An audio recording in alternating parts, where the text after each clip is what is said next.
Salutare, dragi pescari! Astăzi vreau să vă prezint mulineta Shimano Speedcast 14000 XTB,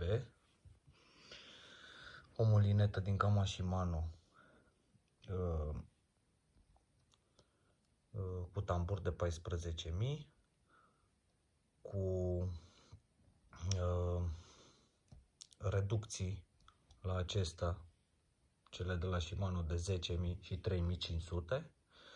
Ea are o capacitate totală de fir de 400 de metri de 0,40.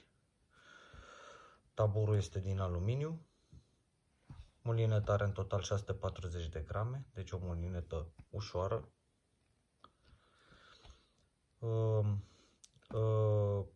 Manivela este din aluminiu, mânerul dintr-un cauciuc ergonomic care se ține foarte bine în mână, foarte ok. Ca și specificații are slow oscillation, care așează firul spiră lângă spiră, parallel body, care vă ajută la lansări în distanță. Este o mulinetă foarte bună. După cum vedeți, are o teșitură la partea de prindere pe mandrină, care vă ajută să o țineți bine în mână mulineta. Se simte foarte ok. Este o mulinetă care adună la o tură de manivelă 103 cm de fir.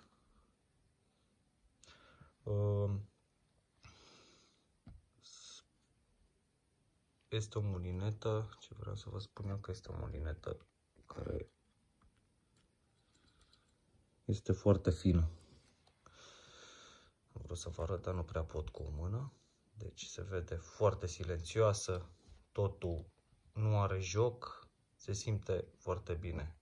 Se simte că este o mulinetă calitativă. Frâna este semi-rapidă, eu am transformat-o într-o frână rapidă cu șaibele de glea carbon. Per ansamblu este o mulinetă foarte bună. Ca dezavantaj, ea nu vine cu tambur de rezervă. Este o mulinetă pe care o recomand, deși nu se mai produce, nu se mai găsește în magazine, sau poate mai găsiți, dar trebuie căutat undeva pe net nou-nouță. Dacă nu, puteți să vă îndreptați spre piața second hand. Dacă găsiți, o recomand, este o mulinetă foarte bună.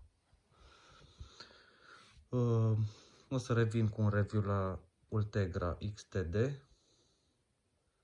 Și o paranteză să fac la ea, diferențe între Ultegra XTD și ea nu sunt foarte mari. Cea mai mare diferență este că XTD-ul vine cu tambur de rezervă, deși este ca prețul un pic mai mare ca Speedcast-ul. Vă mulțumesc, la revedere!